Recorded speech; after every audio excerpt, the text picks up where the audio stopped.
To replace the spark plugs, you will need to remove the side engine panels, red arrows. They share push-pull pins with the front panels, blue arrows.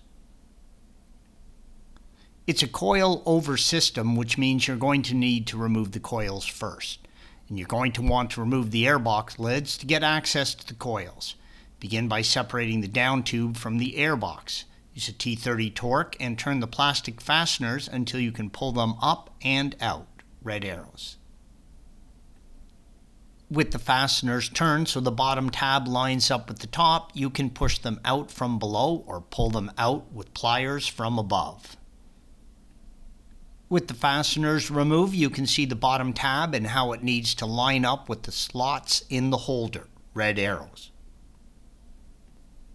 Next, unclip the two metal retaining clips indicated by the red arrows. There is a vent line on the right side airbox that you can just move out of the way. Wiggle the down tube out from the airbox lid, red arrow, and slide the lid away from the box, then up and out. Remove the lid fully. We are showing the left side, the right side is similar. Use an E10 and remove the two screws holding the harness in place, red arrows. The AC line interferes with the E10 bolt on the rear harness, so I used an 8mm wrench. They're not on tight, so you should have no problem. Press in on the release tabs and slide the wiring connection down and off of the coils, red arrows. You can access the coils without moving the upper engine brace on the right side, but if you would like more room, use a T50 torque and a 16mm wrench and remove the upper hardware, red arrow, and loosen the lower, blue arrow.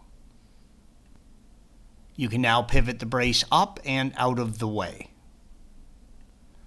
Use a T27 torque and remove the single screw holding each coil in place, red arrow.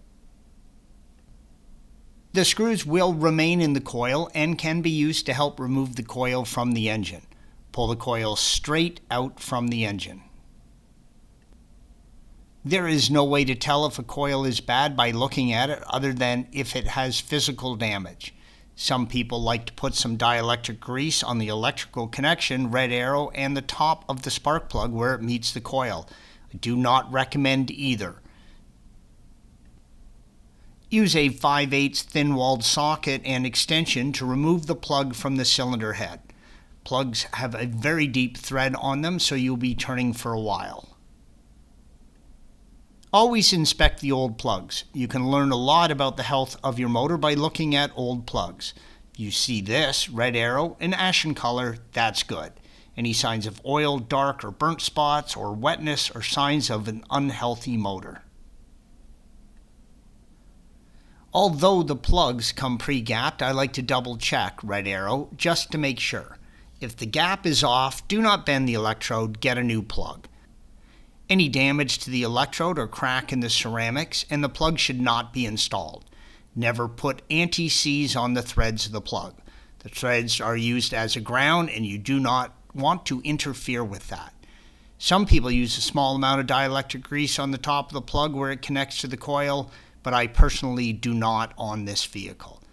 Installation is the reverse of removal. When reinstalling, torque the plugs to 25 Newton meters or 19 foot-pounds. If you are fitting old plugs, torque them to 30 Newton meters or 22 foot-pounds.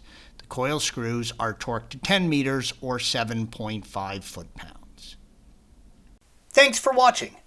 Be sure to subscribe to our channel and check out another video in this series.